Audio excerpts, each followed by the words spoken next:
विद्यापति के पदों में खूब है श्रृंगार रस, गुरुजी पढ़ा रहे थे बीए वाली क्लास में। राधा तन पर छाई पड़ी जब शाम की, तो सांस में भी सांस घुली प्रेम रस रास में। पद को पढ़ा के रास्ते से गुजरे गुरुजी, एक छोरा छोरी बैठे देखे पास पास में। छोरा बोला क्लास में ये समझी ना पद भाव, इसीलिए समझा रहा हूँ इसे घास में, इसीलिए समझा रहा हूँ इसे घास में। कॉमेडी के वीडियोस देखने के लिए हमारे चैनल को लाइक और सब्सक्राइब करें।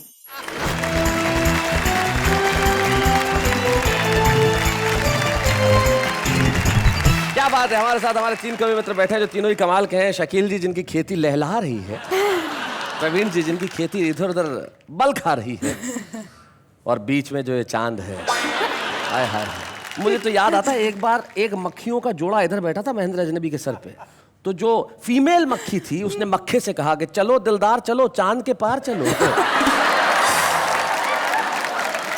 तो भाई आज हम बात कर रहे हैं नौकरी पर। तीनों हमारे साथ है। महेंद्र अजनबी जो एक जमाने में नौकरी करते थे और इतनी बढ़िया नौकरी करते थे कि सरकार ने इन्हें निकाल दिया। मतलब सरकार ने कहा कि अब आप कविताएं पढ़िए, वही ज्यादा ठीक है। प्रवीण शुक्ल अभी तक नौकरी कर रहे हैं, पता नहीं कब इन्हें निकलना पड़े। शकील मालेगावी ने जिंदगी में कभी नौकरी नहीं की।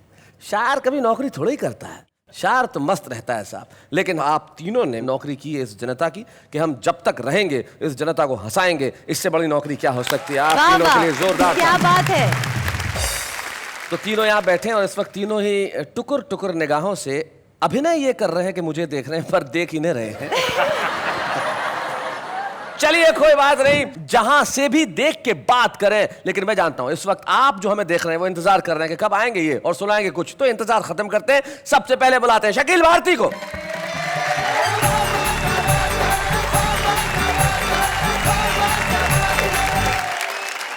बज गई तालियां। अच्छा लगा मुझे, क्योंकि ये बात मेरी पत्नी भी जानती है कि हम कवियों का पेट तालियों से भरता है। कभी कभी तो यूं होता है, मैं घर जाता हूं तो बीवी ताली बजा देती है, मैं समझ जाता हूं आज खाना बना नहीं। हमारे यहाँ शादियां भी होती है ना, 10-12 मेहमान तालियां बजाते हैं, 100-150 खा के निकल लेते हैं। हम नौकरी कहाँ करते हैं, जहाँ खड़े होते हैं कविता सुनाते हैं, कैश मिल जाता है। इधर काम इधर तनख्वाह, ना कोई लाइसेंस है ना कुछ है। कभी कहीं भी खड़ा हो जाता है जी, कहीं से भी अपनी पंक्ति शुरू कर देता है, जैसे मैं अभी शुरू करने वाला हूँ। करिए, शेर सुनाऊं? सुनाइए। कोई गरीब ना होता, कोई सेठ ना होता। अच्छा वाह। नहीं, शेर बोल रहा हूँ। कोई गरीब ना होता, कोई सेठ ना होता, अगर आदमी को ये पेट ना होता। क्या बात है, वाह वाह वाह वाह, बात कह दी। बहुत अच्छे। कोई गरीब ना होता, कोई सेठ ना होता, अगर आदमी को ये पेट ना होता, करीना कपूर मेरी होती। अच्छा, आई लव यू बोलने में अगर लेट ना होता। और मेरे अंकल आज भी जिंदा होते। अच्छा, मेरे अंकल आज भी जिंदा होते, मेरी आंटी का अगर वेट ना होता। अगर आंटी का वेट हो तो मुश्किल हो ही जाती है। तो हमारे कवि है जैमिनी हरियाणवी जी, उनकी 4 पंक्तियां बड़ी लाजवाब है कि भूचाल आया तो समस्या हुई खड़ी, क्योंकि घरवाली पलंग के नीचे गिर पड़ी। तो मैं उसके करीब गया और ये सवाल उठाया कि भूचाल आने से तू गिरी या तेरे गिरने से भूचाल आया। तो कुछ शेर और इरशाद। सबको अपना शेर सुनाना, हलवा है क्या? शब्दों से फिर भेजा खाना, हलवा है क्या? हलवा है क्या? हाँ। लड़की का क्या 1 मिनट में सेट हो जाती है। लड़की का क्या 1 मिनट में सेट हो जाती है, बाद में उसका खर्च उठाना। हलवा है क्या? क्या बात है, वाह वाह शकील जी। मैं तो ये पूरी लाइफ वहम में रहूंगा। आपने शेर पे वाह की है कि मेरे ऊपर? शेर पे हलवा है क्या? इससे मेरी गलतफहमी दूर हो गई। जी जी जी। लड़की का क्या 1 मिनट में सेट हो जाती है, बाद में उसका खर्च उठाना। हलवा है क्या? बाइक चलाना, प्लेन चलाना इजी है, हाँ, मेहनत करके घर को चलाना हलवा है क्या? बात है, वाह वाह वाह वाह वाह, क्या बात। इसके उसके मुंह से छीन के कोई भी खा सकता है। क्या बात है। किसी नेता का लूट के खाना, हलवा है क्या? हलवा है क्या? हमारे खानदान में बड़ी दिक्कत है, परंपरा। अच्छा, ससुराल का हर शख्स मुकद्दर का सिकंदर। क्या बात है। सास मदारी तो मेरा ससुरा है बंदर। दम मस्त कलंदर। दम मस्त कलंदर। लोकल के सफर में एक लड़की जो मिली थी, मंजिल को मैं भूला, जाना था मुझे कुर्ला तो उतरा मैं भयंदर। दम मस्त कलंदर। दम मस्त कलंदर। वाह वाह वाह वाह। कट रही है जिंदगी अपनी बड़े ही शान से, ईमान से। मैं कमा लेता हूँ 200 आज भी लोबान से, ईमान से। ईमान से। फायदा इतना हुआ है खुद के दस्तरखान से, ईमान से। अपने घर बुलवा के मैंने खा लिया मेहमान से, ईमान से। आपको भी दावत दे रहा हूँ, कभी आए। अपने घर बुलवा के मैंने खा लिया मेहमान से, ईमान से। और जब से पत्नी को बिना मेकअप के देखा रात में, बरसात में, डर जरा सा भी नहीं लगता अब शैतान से, ईमान से। डर जरा सा भी नहीं लगता अब शैतान से, ईमान से। ये मेरी पत्नी की बात है, आप बार बार वाह वाह कर रहे हैं। आखिरी शेर मेरी ख्वाहिश है ये कि कतरीना कैफ से शादी रचाने के लिए, मनाने के लिए, अच्छा, चाहे अब लड़ना पड़े अल्मानिया सलमान से, ईमान से।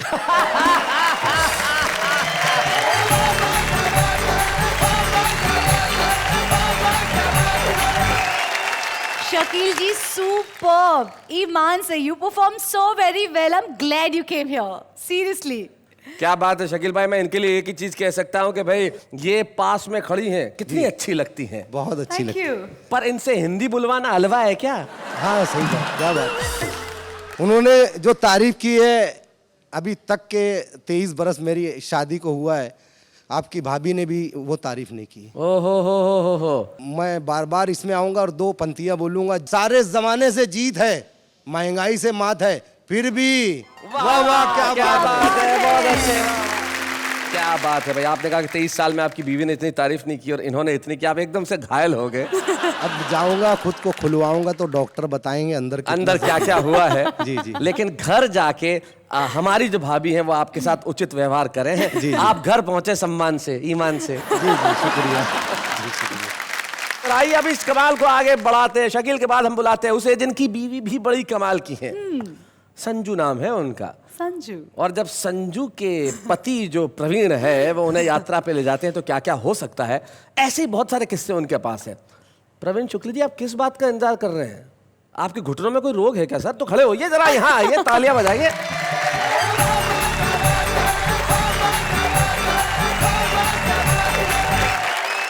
देखिए आजकल नौकरी में बड़ी बड़ी दिक्कतें हो जाती हैं। मैं तो दिल्ली में पढ़ाता हूँ एक जगह पर। अभी पिछले दिनों हमारे यहाँ एक नए चपरासी की नियुक्ति हो गई। आप पढ़ाते हैं तो दिक्कत आपको थोड़ी है, उनको दिक्कत है जो पढ़ रहे हैं।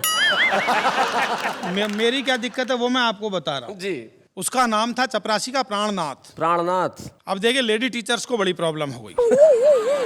उसे क्या कहकर बुलाएं, ना प्राण कह सकते ना नाथ कह सकते। एक टीचर ने मुझसे आकर कहा, बोले इसे कहाँ से पकड़ लाए सर, इसे क्या कहकर बुलाएं? मैंने कहा मैडम इनका सरनेम पूछ लो। तो एक ने शर्माते हुए पूछा, प्राणनाथ जी आपका सरनेम क्या है? तो बोला जी स्वामी। बोले रे घर का नाम ही बता दे। बोला जी बलमा।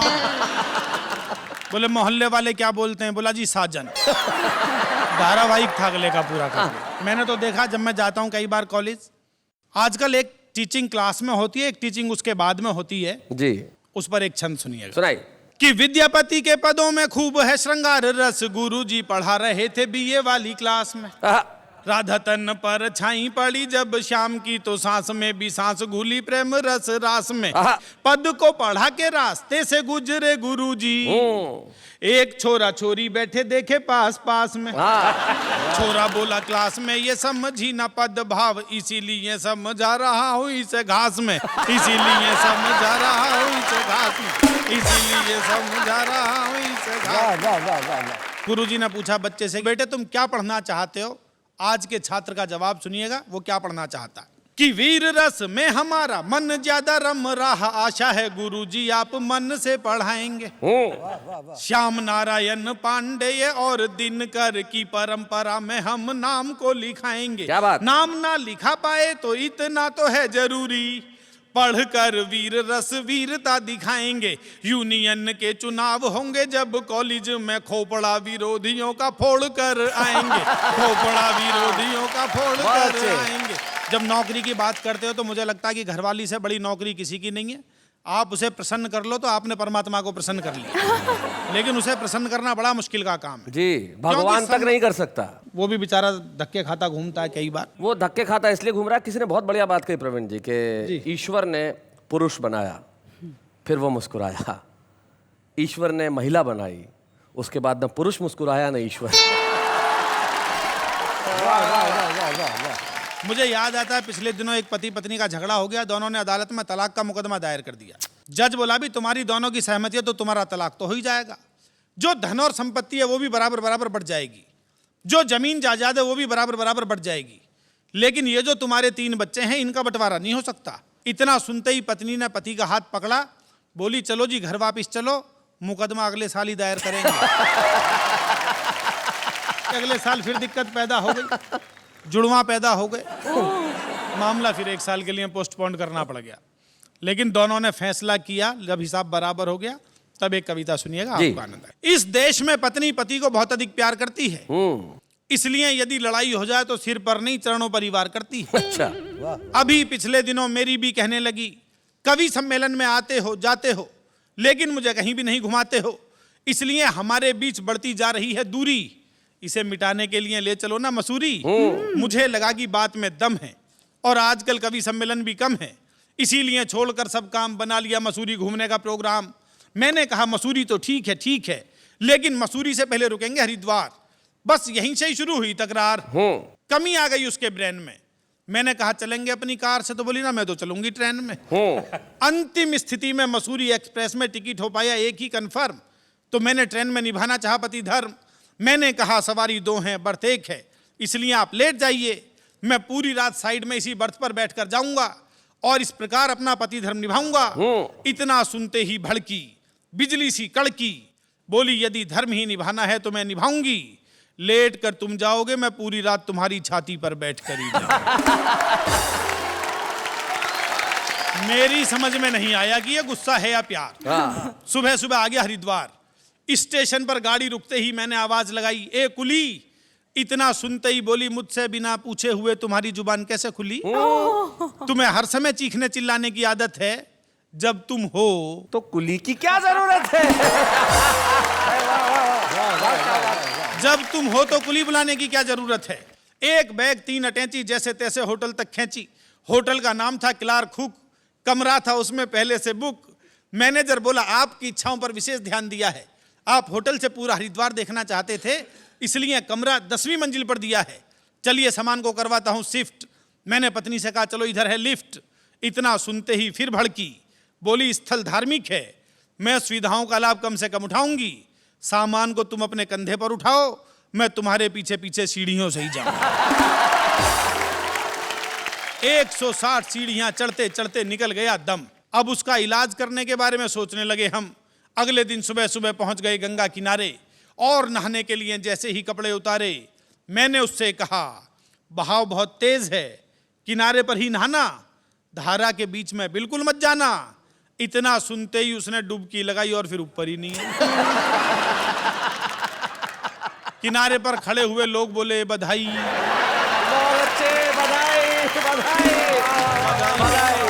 मैंने कहा भैया किस बात की बधाई?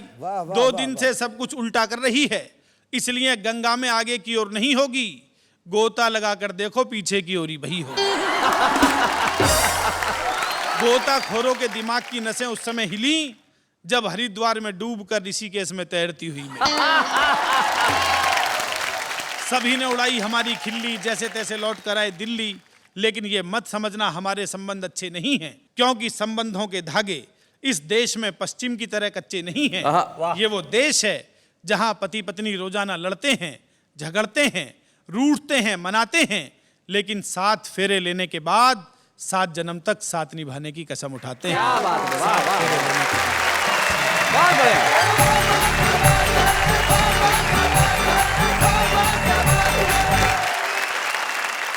प्रवीण जी आपने बहुत अच्छी बात कही। हम पत्नियां 7 जन्म तक धर्म निभाती है, बंधन 7 मतलब 2 जगह मतलब बंधन निभा के रखती है 7 जन्म तक। हाँ। ठीक है, पर ये पति लोग सच में पत्नियों से इतना डरते हैं? हाँ, किसने कहा? सवाल ही नहीं। अरे नहीं नहीं नहीं, ये महेंद्र अजनबी मेरे को मिले अभी 4 दिन पहले जब मैं दिल्ली शो के लिए गया था। अच्छा। बोले कल मैंने घर में ऐसा कमाल कर दिया कि मेरी बीवी घुटनों पे आ गई। घुटनों पे आके मुझसे बात की। मैंने कहा अच्छा यार इतना डरा दिया। मैंने कहा क्या किया घुटनों पे आके उन्होंने? बोला पलंग के नीचे से बाहर निकली तो दूंगी एक। तारीफ करना चाहता हूं मैं उस कवि की जो अब हमारे साथ होंगे, एक ऐसे कवि जो जितने कद में लंबे हैं उतनी ही लंबी दूरी तक उनकी कविताएं जाती है। जहां जहां हिंदी बोली जाती है वहां वहां ये कविताएं पढ़ने के लिए गए हैं और इतने कमाल के कवि हैं, इतने कॉन्फिडेंस के कवि हैं कि इनकी किताब का शीर्षक है हंसा हंसा के मारूंगा। तो महेंद्र अजनबी जी जरा अपनी जगह से उठे, यहां तक आए, हम आपके लिए तालियां बजाएं। महेंद्र अजनबी जी।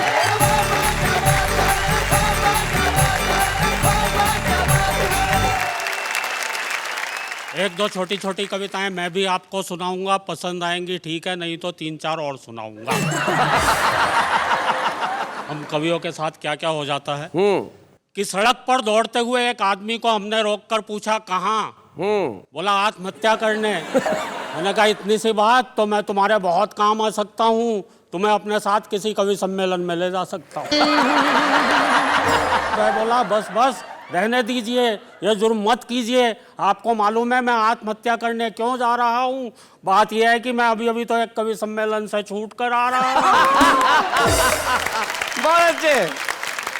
जब मैं नौकरी किया करता था जी, पढ़ाता था बच्चों को, बच्चे कितने उस्ताद हो गए हैं, कभी कभी किसी बात का क्या जवाब दे। मैं परीक्षा की कॉपी जांच रहा था। अच्छा। बच्चे को जवाब आता नहीं था जो प्रश्न दे रखा था। किन्हीं नेताजी का नाम लिखा हुआ था, बड़ा अटपटा सा नाम लिखा था, फलाने नेता कौन है?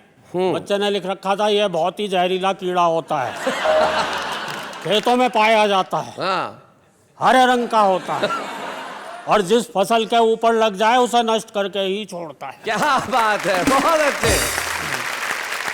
मैं आ रहा था अभी यहाँ स्टूडियो में तो आगे आगे एक मेटाडोर जा रही थी, पीछे एक शेर लिखा हुआ था हम भी प्यार करते थे, चांदनी से दिल लगाने लगे, अपनी किस्मत ही खराब थी, मेटाडोर चलाने लगे। आपको अपनी लंबाई की वजह से कोई दिक्कत नहीं होती अजनबी जी? नहीं दिक्कत तो होती है। अच्छा। एक बार सब्जी वाले के पास गया, मैंने कहा भैया ये नींबू क्या भाव दिया? उसने कहा बैठ के देखो संतरे हैं। एक कविता सुनाना चाहता हूँ आप लोगों को। कवियों के साथ बड़ी दिक्कत वाली बात यह होती है कि अगर कोई कवि को ठीक से नहीं सुने, हूट कर दे, तो उसे सदमा लग सकता कवि को। भाई साहब जी, मुझे सदमा लगा तो मेरी याददाश्त चली गई। अच्छा। उस याददाश्त के जाने की कहानी आपको सुना रहा हूँ। जी सुनाइए। कि एक कवि सम्मेलन में मुझे श्रोताओं ने इस कदर हूट कर डाला कि हादसे से मेरी यादों का निकल गया दिवाला। तब से बिना निमंत्रण के ही हर प्रोग्राम में पहुंच जाता हूँ। हालत इतनी खराब है जहां भी पंडाल लगा दिखता है कवि सम्मेलन समझ के घुस जाता। कभी तो अपने स्कूल जाकर बच्चों को कविताएं सुनाने लगता हूँ, कभी मंच से ही श्रोताओं को हिस्ट्री पढ़ाने लगता हूँ। एक बार तो गजब बड़ा कर दिया, जो श्रोता कवि सम्मेलन में लेट आए थे मैंने उन्हें कुर्सी पर ही खड़ा कर दिया। अपने बिगड़े हालात का ज्यादा बयान क्या करना है, मुझे यह भी ध्यान नहीं रह पाता कि कितनी देर पढ़ना है। एक जगह तो मैं पढ़ता गया, 1 घंटा हो गया, 1.5 घंटा हो गया, श्रोता बोर हो गए। मैंने बाद में उनसे माफ़ी मांगी। मैंने कहा माफ़ करना, आज मेरे हाथ में घड़ी नहीं थी। एक श्रोता खड़ा होकर बोला पीछे कैलेंडर लगा हुआ था, वही देख लेता।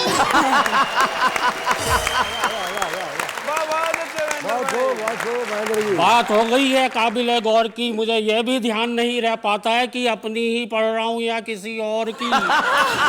पूरे दिमाग में हेरा फेरी है कि जब कोई और पढ़ता है और जमता है तब लगता है यार ये कविता तो मेरी है।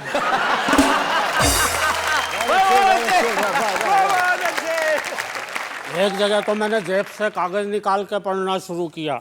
आधा किलो नमक, 5 किलो आटा, 1 किलो गोभी, आधा किलो परवल, पाव भर चाय, 2 किलो चावल। एक श्रोता खड़ा हो गया करके हाय, बोले हद हो गई है डिसिप्लिन के, अनुशासन की। कविता पढ़ रहा है या लिस्ट अपने घर के राशन की? दूसरा श्रोता बोला इसे ही सुनाया जाओ, वाह वाह, इरशाद इरशाद। घर पर और क्या क्या ले जाना है हम सब भी कर लेंगे यार। वैसे मियाँ आप किस फरेब में हैं? ऐसी एक एक कविता तो हम सबकी जेब में है। घर वाले भी मुझसे कुछ नहीं कहते हैं, क्योंकि मैंने एक दिन अपनी पत्नी से पूछ लिया था, ये घर में महेंद्र अजनबी कौन है जिसके रोज रोज फोन आते रहते हैं। एक बार तो दाढ़ी बनाने के बाद और भी गजब कर दिया, जब मैंने अपनी पत्नी से पूछा ये आईने में आदमी कौन था जिसकी मैं इतनी बढ़िया शेव कर गया। रात को सोते समय और भी लफड़े में रहता हूँ। मेरा कुत्ता तो आराम से बिस्तर पर सोता है, मैं पलंग के नीचे कुकू करता हूँ। कुछ समझ नहीं पाता हूँ, पत्नी पुचकारते हुए उसे बुलाती है, दुम हिलाते हुए पहले मैं पहुंच जाता हूँ। फुर्ती का ऐसा प्रमाण देता हूँ, पत्नी रोटी उसे डालती है, पहले मैं लपक लेता हूँ। अच्छा। सवाल खड़े हो गए हैं रोज अनबुझे, मुझे यही पता नहीं चल पा रहा है भूलने की बीमारी मेरे कुत्ते को लगी है या मुझे।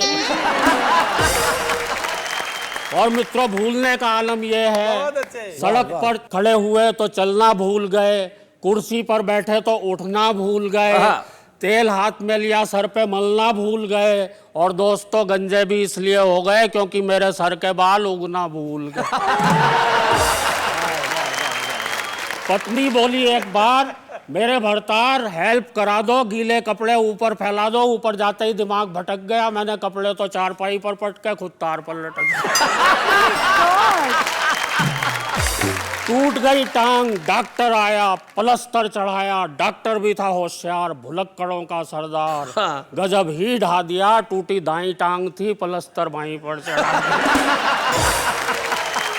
और दोस्तों, भूलने पर इससे बड़ी बात कोई कह नहीं सकता जो मैं कहने जा रहा हूँ। क्या बात है? मैं क्या कहने जा रहा था ये तो भूल ही गया। लेकिन दोस्तों, मेरे भूलने पर ज्यादा मत जाइए, कविता समाप्त हो गई है, तालियां बजाइए। लेकिन मित्रों, कविता तो शुरू होती है अब। मैं ही नहीं, ये सारे कवि, आप और हम सब ना जाने किन ख्यालों में झूले हुए हैं। हम सभी कुछ ना कुछ भूले हुए हैं। हम भूल गए हैं आपस का प्यार, हम भूल गए हैं मेहमान का सत्कार, आए दिन टूटने वाले घर बार, हम भूल गए हैं संयुक्त परिवार। और बता रहा हूं आपको घर घर का संताप, पत्नी आते ही लोग भूल जाते हैं माँ बाप, लोग भूल जाते हैं अपना दीनो ईमान, लोग भूल जाते हैं बीमार माँ की दवा, हम सब भूल चुके गांव की ताज़ा हवा, और हाय रे टीवी की ऐसी रवानी, बच्चे सब भूल चले दादी नानी की कहानी। क्या बात है भाई, वाह वाह वाह। राजनीति के हो चले खौफनाक इरादे, नेता जीतते ही भूल गए अपने किए वादे, नफरत का चढ़ चुका ऐसा जुनून है, हम सब भूल गए कि सबका एक जैसा खून है, और कहने को अब कुछ भी नहीं है शेष। दोस्तों, भूलों की इस भूल भुलैया में हम सब भूलते जा रहे हैं अपना देश। क्या बात है, वाह वाह वाह वाह, बहुत बढ़िया।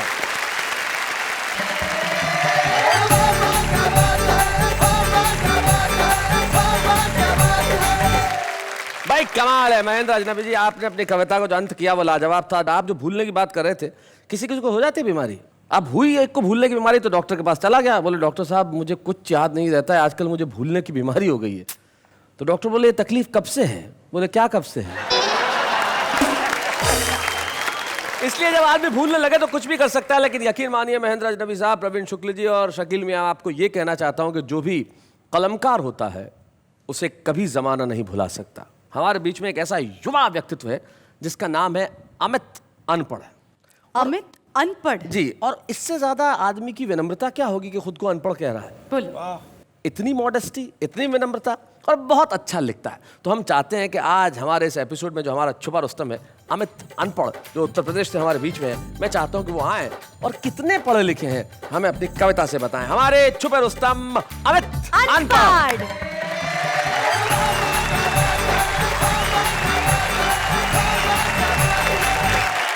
चार पंक्तियों से बात शुरू करता हूँ जी।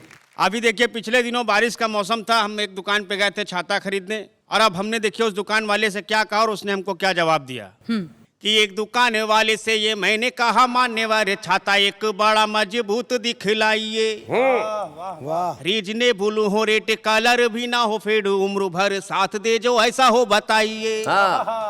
तो बोला ये दुकानदार छाता ये चलेगा खूब आइडिया, बस आप मेरा अपनाइए, सावधानी तनी सी बस किए रहिएगा, धूप बरसात में ना इसको लगाइए। कि आजकल देखिए पश्चिमी सभ्यता का असर जो महानगरों में, शहरों में है, आज सड़क पर निकलते हैं ऐसे ऐसे दृश्य दिखाई पड़ते हैं कि जिसको आप कील समझते हैं वो खंभा निकलता है जी। ऐसा ही एक दृश्य देखिएगा, 4 पंक्तियां पढ़ता हूं कि चेहरे पे लालिमा है, अधर है लाल लाल, नागिनी सी जुल्फों को लहरा के आ गई, छल गई छल से वो कामदेव को भाग गई, 60 कटे कपड़ों में मेनकाहें आ गई, के ऊंची हील पहन के झटक के बाल चले, जवानों से ज्यादा बूढ़ों पे जवानी छा गई। अच्छा। पश्चिमी बिहार का असर कुछ ऐसा हुआ, चाची भी पहन के अब जींस टॉप आ गई। 4 पंक्तियां और इसी खानदान की सुने कि बस अड्डे पे खड़ा मैं गीत ये है गा रहा था, रफ्ता रफ्ता देखो यार आंख मेरी लड़ी है, और आंख जिससे लड़ी है दिखने में वो परी है, खूबसूरत बाला वो पास मेरे खड़ी है। तो बोली मुस्कुरा के वहाँ हो अभी नादान तुम, मॉडल नया है सन 60 वाली घड़ी है, जिससे तेरी आंख लड़ी गौर से तू देख जरा, उम्र में वो तेरी मम्मी से भी बड़ी है।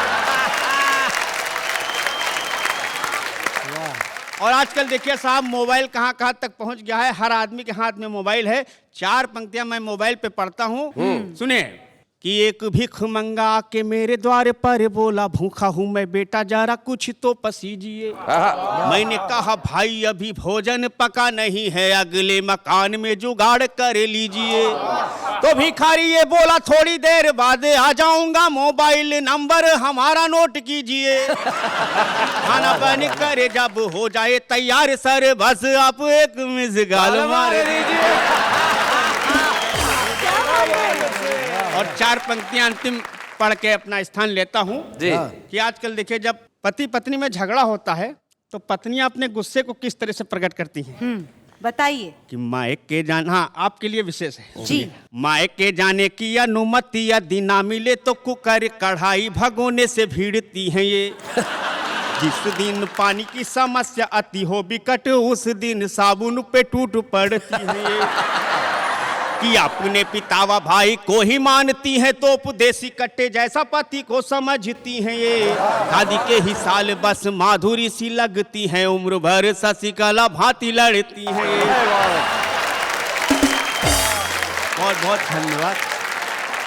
अमित अनपढ़ आपने बहुत बहुत बढ़िया ढंग से सुनाया, और कौन कहता है कि आप अनपढ़ हैं। आज हमें बड़ी खुशी है कि आप छुपे रुस्तम सेगमेंट में आए, और निश्चित तौर पे आज आप यहाँ से सारे देश को मिले हैं जो आज भले ही अनपढ़ हो, कल पढ़े लिखे लोग भी कहें कि अनपढ़ हो तो ऐसा। तो आज हम अमित अनपढ़ को एक प्रोत्साहन चिन्ह देना चाहते हैं। वाह वाह क्या बात है किस्मत।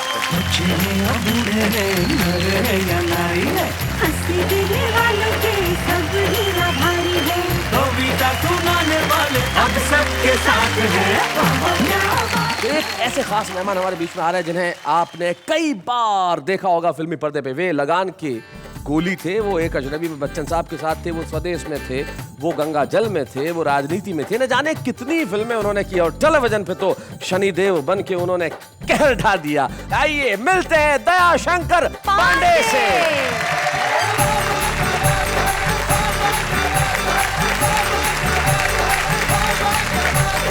भाई आपने हमारी इतनी तारीफ की है तो आप कहिए आप कौन सी कविता सुनना चाहेंगे? वैसे हमें एक ही कविता आती है। अरे तो फिर पूछ क्यों रहे हो? तो भाई आपने हमारी इतनी इज्जत की है तो पूछना तो पड़ेगा ना। नहीं तो अभी आप अपनी सिर्फ उस एक कविता की इज्जत करिए और सुनाइए। तो ठीक है, हम आपको अपनी किताब से एक कविता। अपनी किताब? आपने किताब लिखी है? क्या बात है? लिखी नहीं है भाई, हमने खरीदी है। तो अब अपनी कविता कथा शुरू कीजिए। पहले दिल की बात जुबान पर आने के लिए जवानी बीत जाती थी, आजकल दिल की बात डायरेक्ट मोबाइल मैसेज पर आ जाती है और मैसेज से सीधे एमएमएस तक पहुंच जाती है। जी। आज की कविता का शीर्षक है मोबाइल। लगता है मोबाइल का आविष्कार जरूर किसी महिला ने ही किया होगा, क्योंकि हर पत्नी को एक ही ख्याल आता है कि ऑफिस के बाद उसका पति कहाँ जाता है। वर्षों महिलाओं ने शाम के सूनेपन को जिया जी। फिर पति का इंतजार करने के बजाय मोबाइल का आविष्कार किया बहुत अच्छे। और 10 रुपए का बेल्ट खरीद कर आदमी के गले में डाल दिया। बेल्ट वो जो मोबाइल के साथ जुड़ा होता है। हाँ। और बोली, जाना है जहां जाओ, मैं खुद ही पता कर लूंगी प्यारे तुम कहां हो। तो मोबाइल के मूवमेंट को चेक करते हुए हमारे मित्र ने एक बार हमसे पूछा कि भाई ये मोबाइल का मूल मंत्र क्या है। तो हमने कहा, मोबाइल फोन का मतलब है घर से बाहर भी पति पर मजबूत पकड़ रखने वाला एक चलता फिरता यंत्र है। क्या बात है, वेरी गुड। और ये बात पति के स्वाभिमान को शर्मिंदगी में डुबोती है कि मोबाइल फोन एक ऐसा रिमोट कंट्रोल है जिसमें रिमोट तो हमारे हाथ में होता है पर कंट्रोल हमारे घर से होती है। अच्छा है। मोबाइल चीज ही ऐसी। हमारे एक वरिष्ठ कवि मित्र ऐसे हैं कि एक पत्नी ने पति को मोबाइल पे फोन किया, बोले कहाँ हो, वो बोला मंदिर में, बोले घंटी बजा के बताओ। पति को मुंह से ही आवाज निकालनी पड़ी। तो खैर आज दयाशंकर पांडे जी ने आज यहाँ पे एक कविता सुनाई और हम चाहते हैं कि इसी तरह से सेलिब्रेट। एक मिनट, सब फोन। हाँ हेलो, मैं आ ही रहा हूँ, मुझे निकलना पड़ेगा। हाँ ठीक है, ठीक है, okay, bye, thanks for coming. Bye bye bye bye, जल्दी। हाँ एक मिनट, कौन था? अरे बातचीत से पता नहीं चला, लुगाई का फोन था। आप इतनी सारी कविताएं लिखते हैं, उसमें से सबसे पसंदीदा आपकी खुद की कविता कौन सी है? अब आपको तो अपने सारे ही बच्चे पसंद होते हैं, ये थोड़ी कहा जाता है कि ये ज्यादा अच्छा है, ये ज्यादा अच्छा नहीं है। Diplomatic answer. हाँ अच्छा, ऐसे बताइए कि आपको कौन सी कविता थोड़ी कम पसंद है? क्वेश्चन वही है, नाक इधर से पकड़ा है बस। भाई मान लो 4-5 बच्चे हो तो एक नालायक निकल जाए तो माँ बाप प्यार करना थोड़ी बंद कर देते हैं। लेकिन कुछ बच्चे ऐसे होते हैं जो इतने लायक नहीं होते। हाँ। कुछ तो बड़े प्रसिद्ध कवि बन जाते हैं, लेकिन कुछ जहाँ होते हैं वहीं कविता करते हैं। देखते हैं कैसे हैं वो। हाँ ओके। गुंचे तेरी हालत पे दिल हिलता है, केवल एक तबस्सुम के लिए खिलता है। गुंचे ने हंस के कहा, ऐ बाबा इस महंगाई में एक तबस्सुम भी किसे मिलता है। जिंदगी की राहों में रंजो गम के मेले हैं, खाए तो कैसे खाए यार, 40 रुपए डजन तो केले हैं। दूर से देखा तो सुंदरिया बाल बना रही थी, पास जाके देखा तो गाय पूंछ हिला रही थी। उजले वस्त्रों में तुम एम्बुलेंस ही लगती हो, फर्क इतना है वो घायलों को ढोती है और तुम घायल करती हो। आपकी शक्ल का अंदाज कुछ ऐसा है, क्या कहूँ ये वाक्य कैसा है। कौन कहता है आप उल्लू जैसे हो, सच तो ये है उल्लू आपके जैसा है।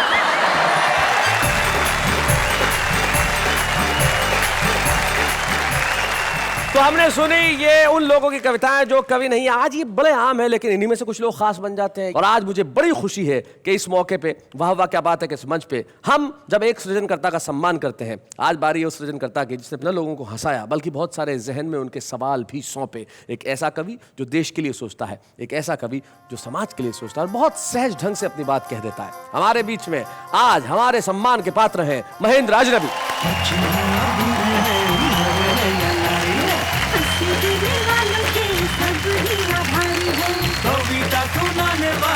सबके साथ है, बाबा क्या बात है, बाबा क्या बात है। जैसी कि परंपरा है कि हम जिसका भी सम्मान करते हैं उनके परिवार का एक सदस्य उपस्थित होता है। हमें बड़ी खुशी है कि आज महेंद्र जी की पत्नी और हम सब गीता भाभी यहाँ उपस्थित है और महेंद्र के पुत्र मानक यहाँ उपस्थित है।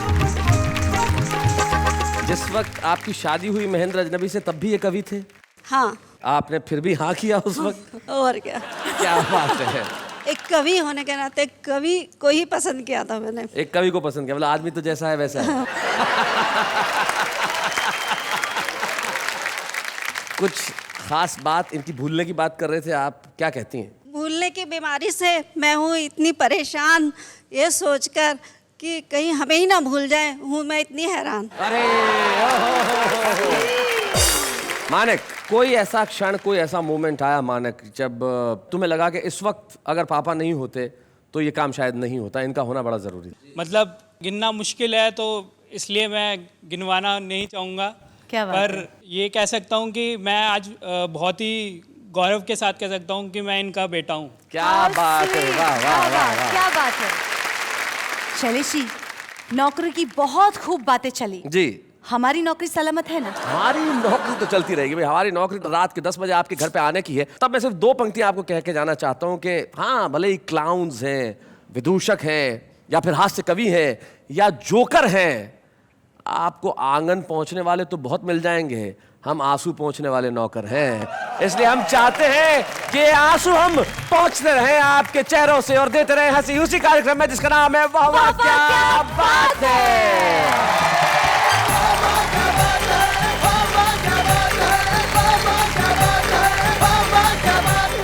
कॉमेडी के वीडियोस देखने के लिए हमारे चैनल को लाइक और सब्सक्राइब करें।